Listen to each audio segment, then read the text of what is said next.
Okay, welcome back, friends. It's the Menace, your half-assed reporter, the guy on the bike, James Kalm, and we are rough-cutting our way through a late spring Saturday. We're going to try to stop into Canada and take a look at an exhibition titled Couch Paintings. Stay tuned.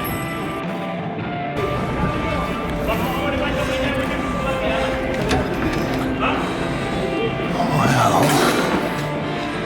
okay, we'll come in and make a quick sweep. I was in last weekend, and they were having a concert, and I was in a hurry, so I didn't have a chance to do a lot of stuff. Gosh, look, there's Brian Belott. Oh, is this? Oh my goodness, what is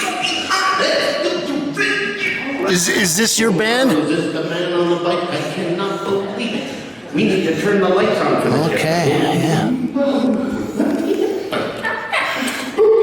yeah. Are you performing here this afternoon? Couch show. That's right. You will be performing. Are you Super Chunk? You Super Chunk? Okay. I better get in a hurry so I can get out of here before all the action starts here. Well, we're going to start out looking at this piece by Anka Weyer. Is that the way you say the name? And this is titled Sundown, 2025, oil on canvas, 52 by 65 inches.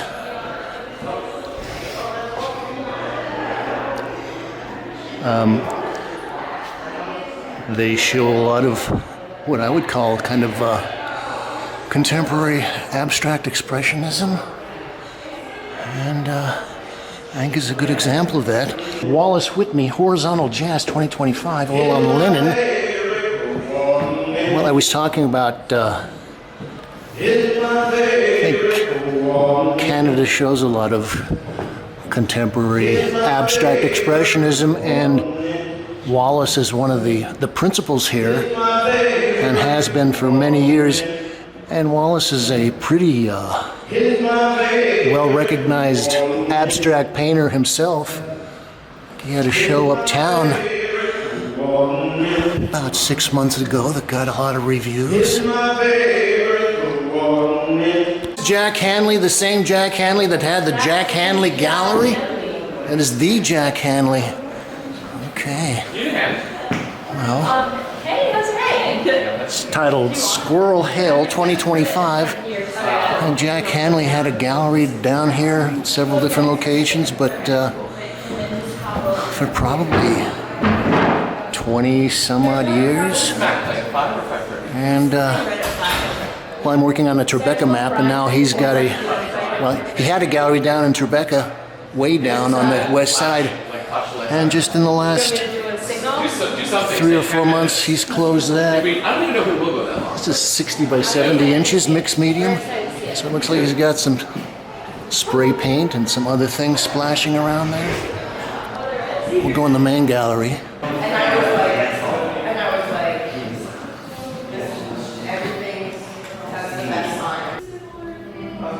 Okay, this is by Trevor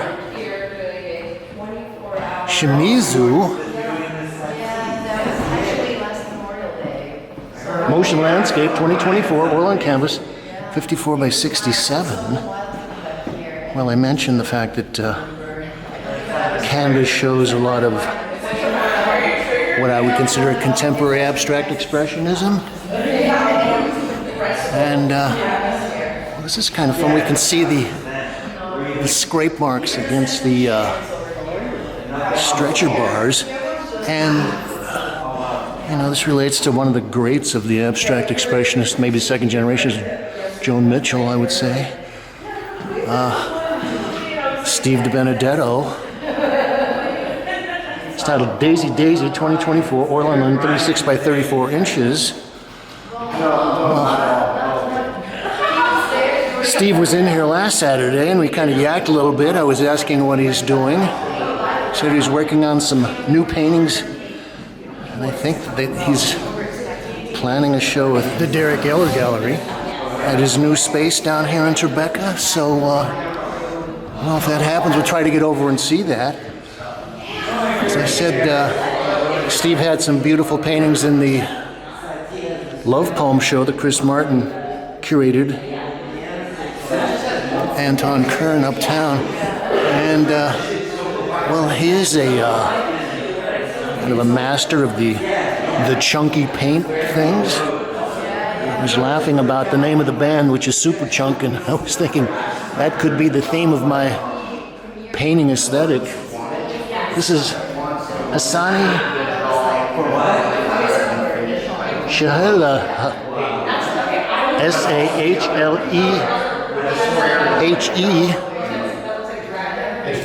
I think we've got a report on Hassani's work in the can. I actually like this because it's dealing very kind of physically with the paint, and Hassani's got a great color sense. And I think, again, there's a whole kind of second generation of people that have been influenced by people like Stanley Whitney.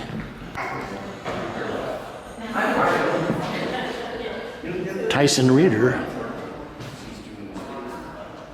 Carabiner 2020, acrylic and graphite on canvas, 36 by 112 inches.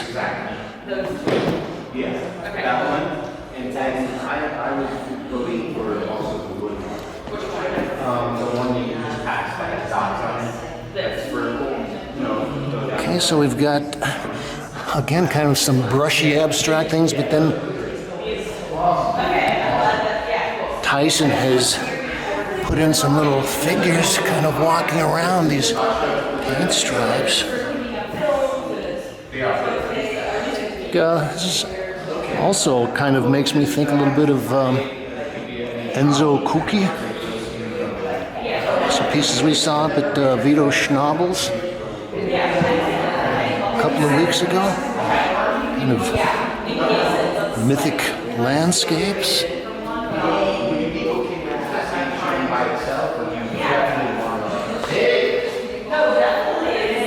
Yellow Tears. This is by Kim Gordon. Okay, so I like the little swatches of blue in there. Makes me think of the Beck song, Pool of Yellow Sweat. Sadie Laska, Hi Dear World, 2025, oil on linen, 55 by 80.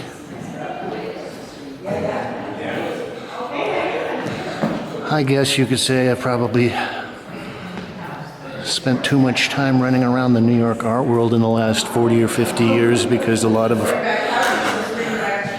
the things that I see seem to be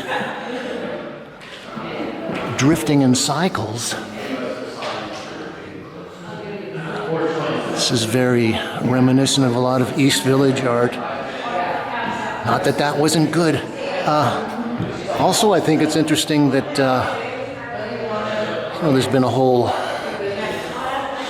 what do they say, boredom with the figurative work that's been so popular for the last 10 years, and at some point people are saying it's got to switch back to more abstract work. But I think that this kind of gestural figuration is also can be interesting.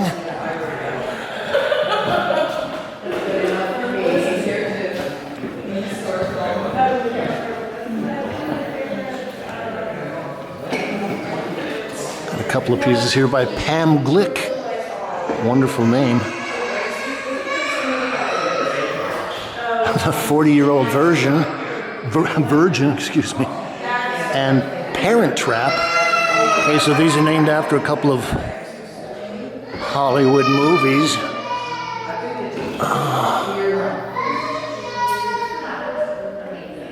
These are oil and acrylic on canvas. It's always interesting for me to think about people that do these kind of mixed media work.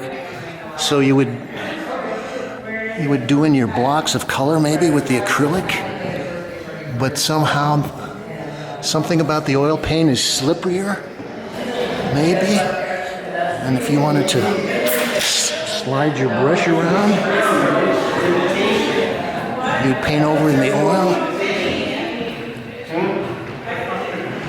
So I think it's kind of a recent trend that a lot of people are going to very pastel-y colors, very light, joyous. Adriana Rubinstein, Blues, 2025.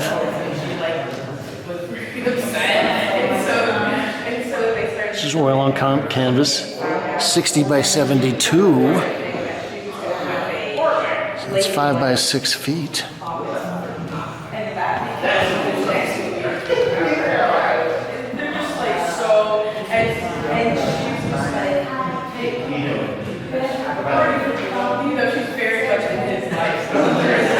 We've got some more text pieces here.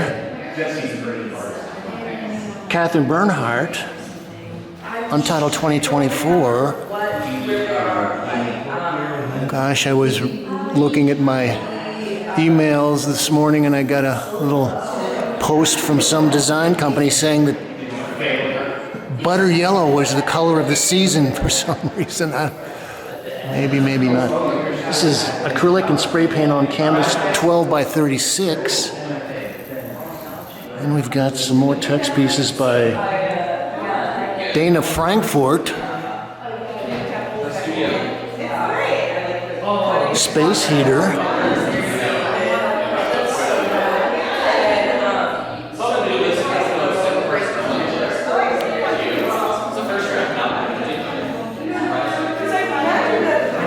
And You and I Are Earth 2024. These are both 18 by 24.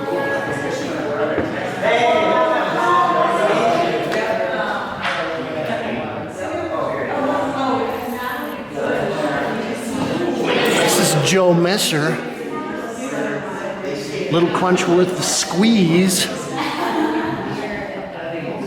This is oil on panel.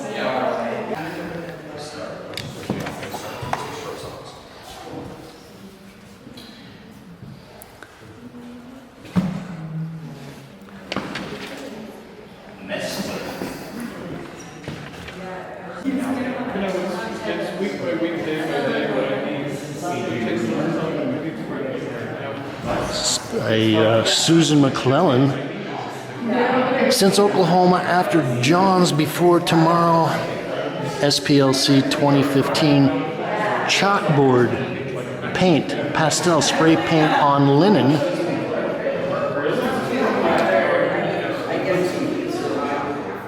Okay, so I was saying chalkboard, but it's chalkboard paint on linen.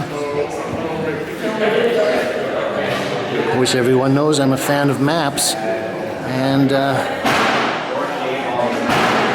so I like this. I've actually done versions of parts of the United States map, and that was kind of an homage to Jasper Johns. Okay, we've also got some stenciled stuff in here with the little numbers. Gosh, let's go visit the 67th state.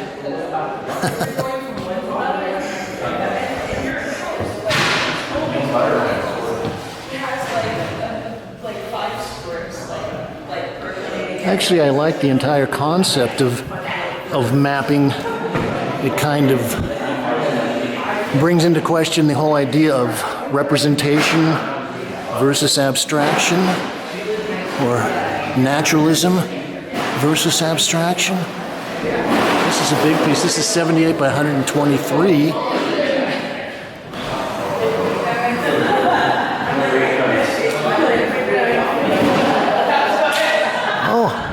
This is by our old friend Matt Dillon. Untitled 2023, acrylic on canvas. Well, I had a show in October with Rodkowski, 68, and Rodkowski's got galleries in Germany and Paris. as well as down here in Tribeca. And I know that Matt had a show there in, I guess, the early fall. I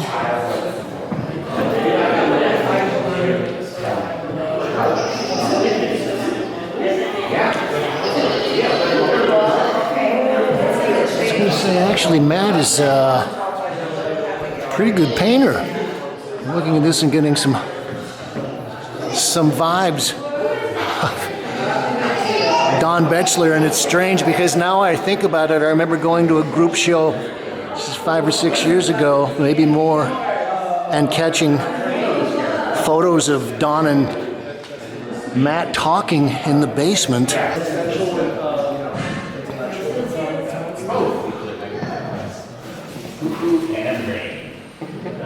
This is Becky Colesrud, SFV 2023 oil and canvas 32 by 40. This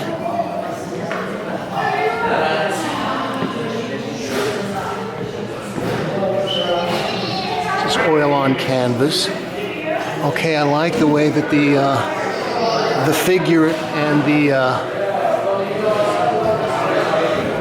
cloak that she's wearing is painted kind of flat, and then we've got our skull hair, which is a little chunkier. I like the way that kind of distinguishes those forms.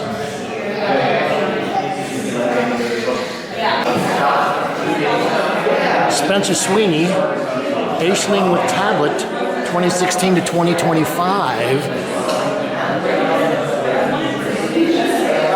So Spencer spent 9 years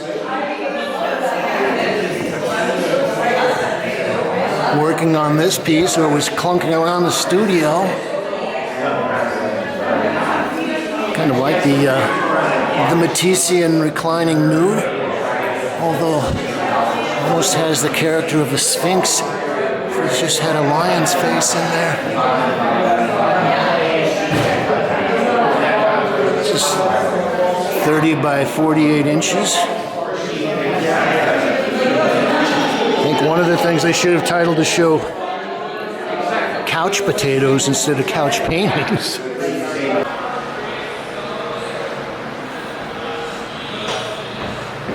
This looks like there was a lot of squishing paint through stencils of some kind,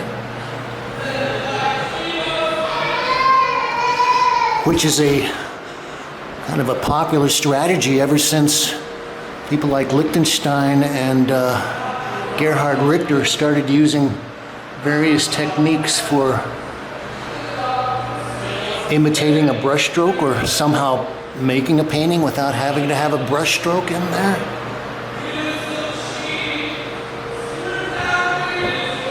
Well, they're rehearsing in the main gallery. So again, we've got our metallics, and then a couple of new primary colors, the blues and orange. I guess there's a little aqua blue in there underneath.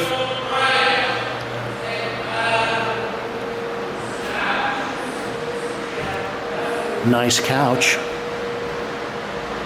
There's a couple of pieces by Joanne Greenbaum, who lives only a couple of blocks away from here. This is Untitled 2024 acrylic and oil on canvas.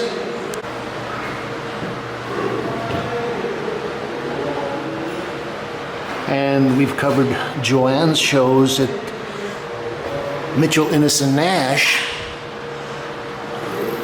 So I would say that Joanne is one of the painters that I would say is using the kind of the new, almost computer-generated colors. A lot of clear, near fluorescence, transparent colors. This is Untitled 2019, oil and acrylic on canvas, 40 by 30 inches.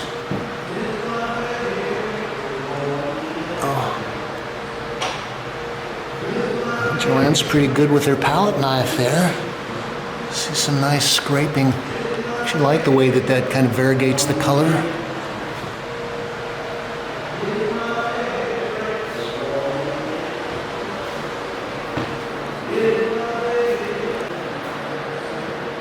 John Ripenhoff, Skies, Equinox, 2025 acrylic on and oil on linen, 48 by 60.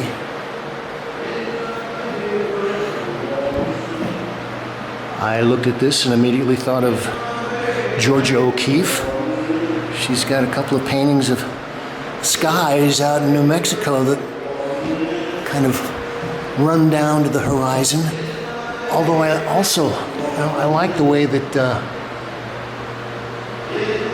John is kind of programmatically designed the canvas. So you've got a certain number of strokes beneath that start out in a certain color gradient and fade to something else. And then he's got the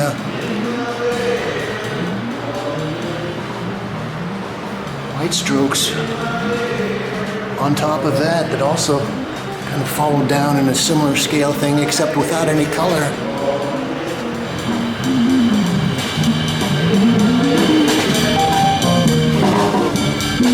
Well, so much for our tour of couch paintings of Canada. Now we're going to zip up Canal Street a couple of blocks and we're going to drop in at the Jeffrey Deitch Gallery to see an exhibition curated by Joe Coleman titled Carnival. Stay tuned.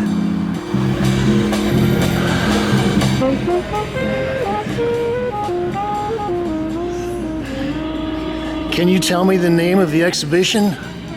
Carnival, curated by Joe Coleman. Okay, thank you.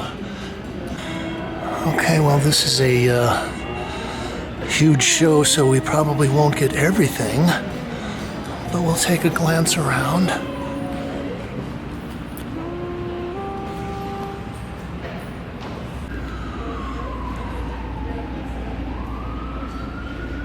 Okay, so this is Bambi the Mermaid in a collaboration with Garo Sparrow.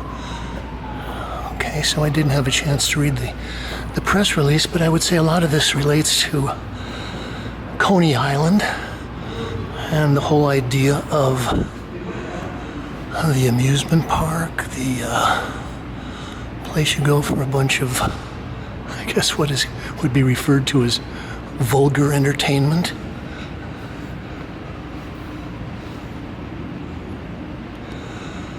And, well, we've been a Joe Coleman fan for many years. I think you could go back in the files and find at least one or two programs that we've done with him at Andrew Edlin. This is John Dunnevant, Fool's Journey 2025. Acrylic and oil on wood with a nice frame on there. Okay, I will hazard a guess that this is Red Grooms. What do they say?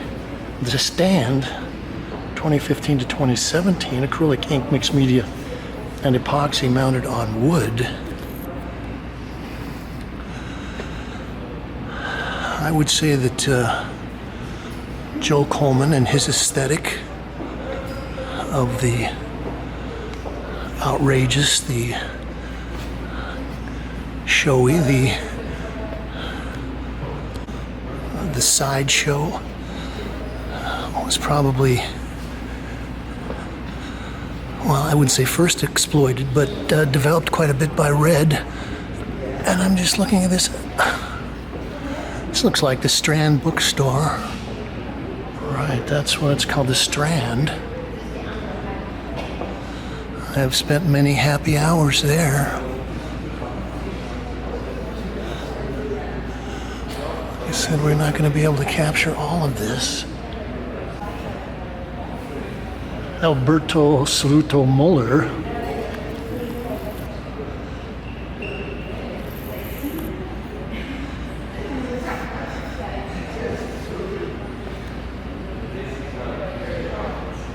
This is Austin Lee.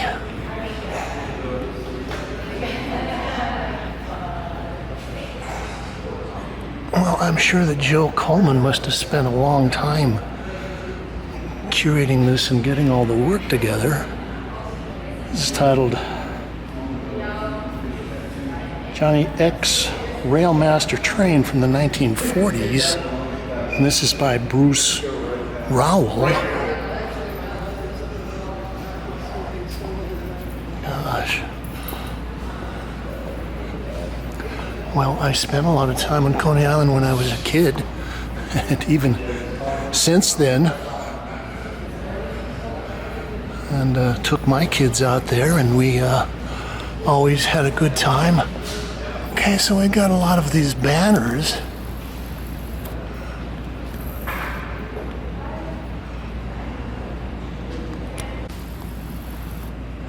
Armless, Legless Wonder Alive. And that's by Snap Wyatt from the 1950s. Carnival of Oddities, Strange but True. This is by, what does it say? The May Studios. Johnny Eck, Half Boy. Can He Live? Okay, these are strange.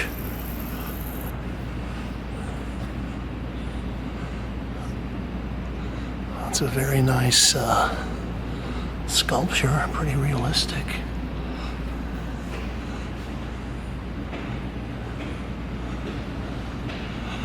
Some pieces by Joe Coleman himself.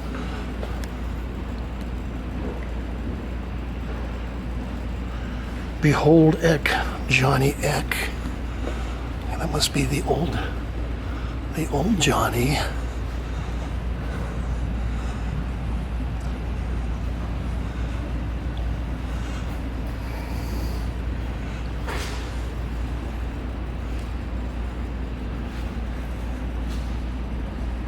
Ephemera.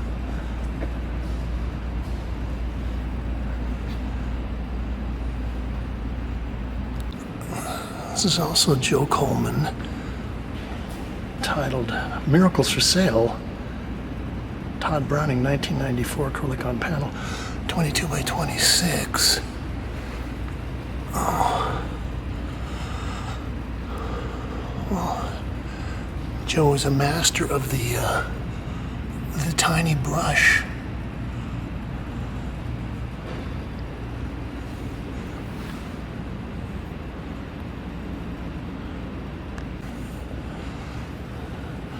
I don't know, I probably got about 10 or 15 minutes left to get this all in. I think those are Jane Dixon.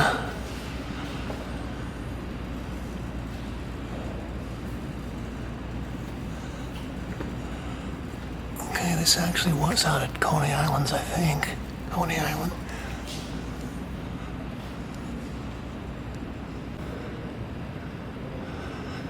Okay, so this is by Henry Alvarez, Charles Manson, circa 1970s wax figure. Okay, that looks pretty good.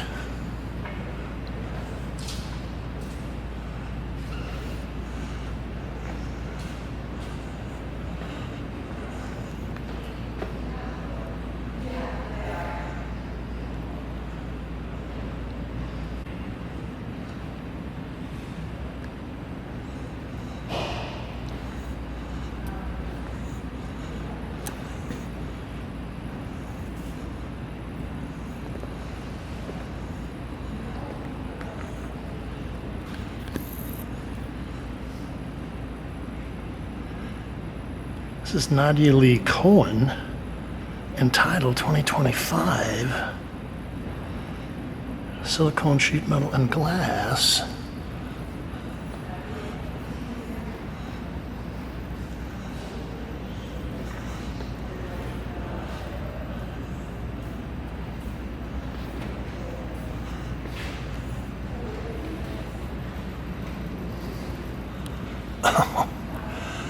It's like a Joe Coleman sculpture himself.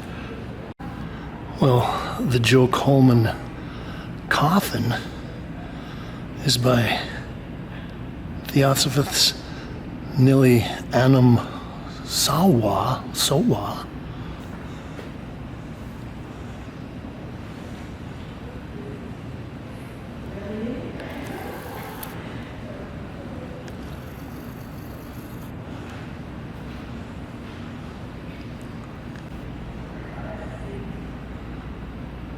This is titled The Doorway to Whitney, and this is by Joe Coleman, 2011 to 2015. And, well, I've got views of this from his show probably 6 or 7 years ago.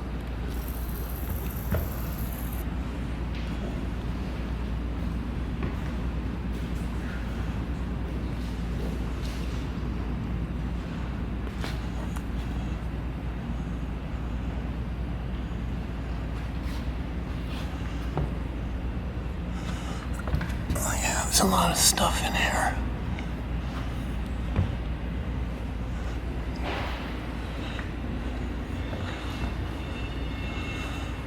More by Joe. It's titled The Circus.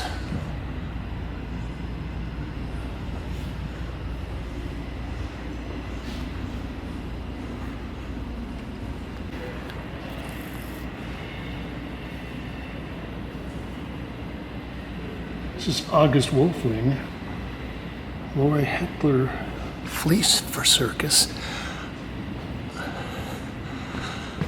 I think one of the interesting things about this is it has kind of the same feeling as the Outsider Art Fair, except it's got more of the burlesque, erotic aspects going.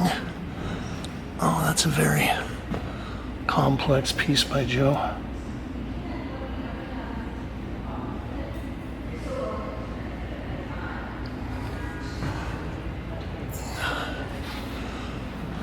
Here's kind of the, I call it a pedality, the other wing of the diptych.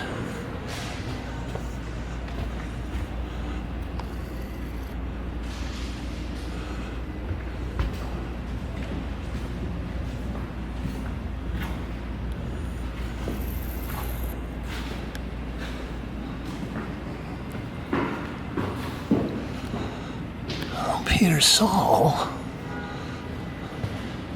something about Salvador Dali. It's called Dali in Trouble. 04. Oh, looks like a Fearless Fosdick in there.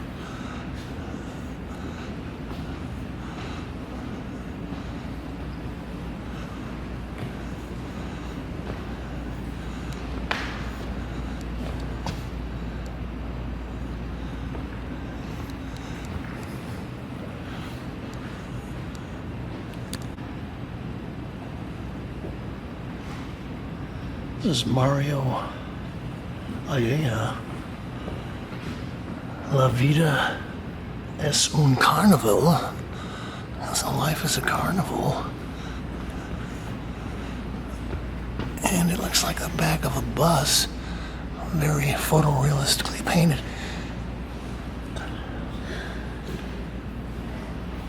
Acrylic on canvas. 102 by 108 inches.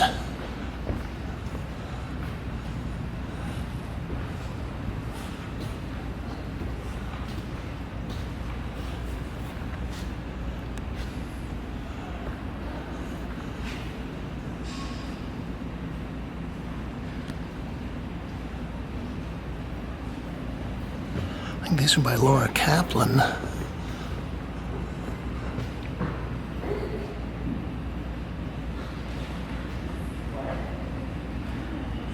Hanging out, pantyhose stuffed with hair, rope, ace bandages, and paint. Okay.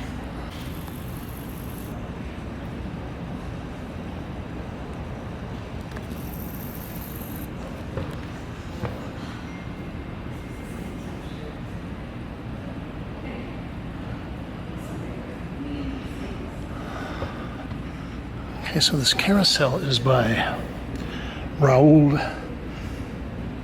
de Neves. When you look into your eyes, I see the sun.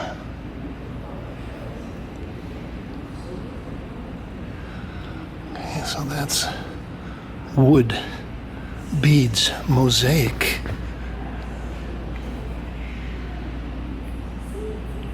Fur, acetate light, vinyl paint, brass, and plexiglass. It kind of makes me think of the Luna Luna exhibition.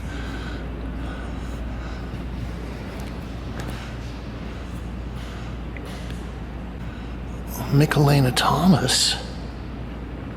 Give me something to work with. 2025.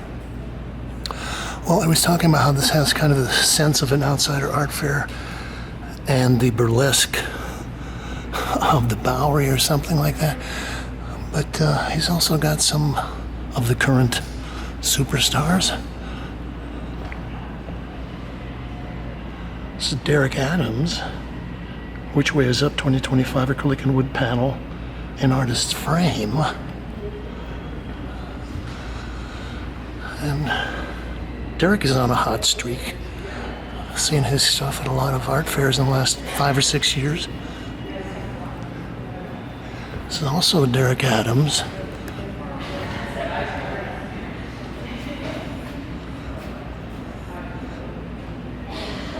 My turn, your turn, our turn.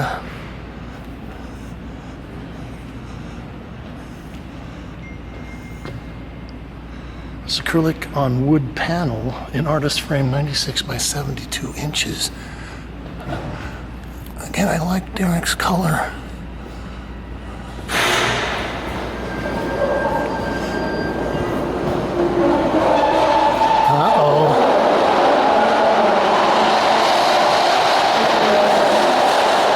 I think they're trying to say something. Well, we'll just sweep around here in the upstairs space.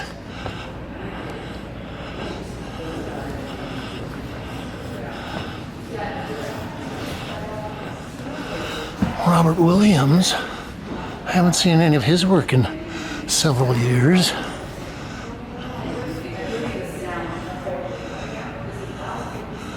It's a Kenny Scharf.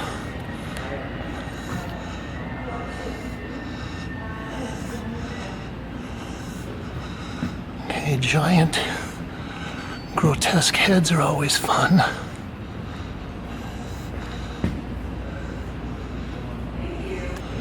We're going to wrap up appropriately with this piece by Tom Duncan.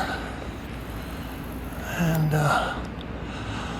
I think Tom works with Andrew Edlin at least sometimes. And I've seen this piece presented at the Outsider Art Fair at least once. Tom Duncan dedicated to Coney Island, 1984 to 2002. So we're talking about 20 years working on this. And that's probably real Coney Island sand on there. I think a lot of this are toys in little pressed metal pieces that he has collected and arranged.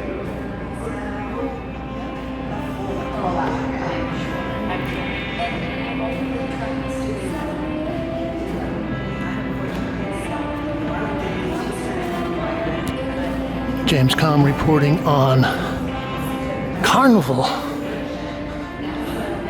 here at the Jeffrey Deitch Gallery in Soho, curated by Joe Coleman.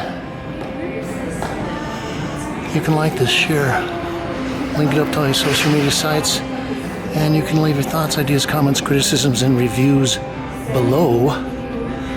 We just ask you to say thank you, Kate.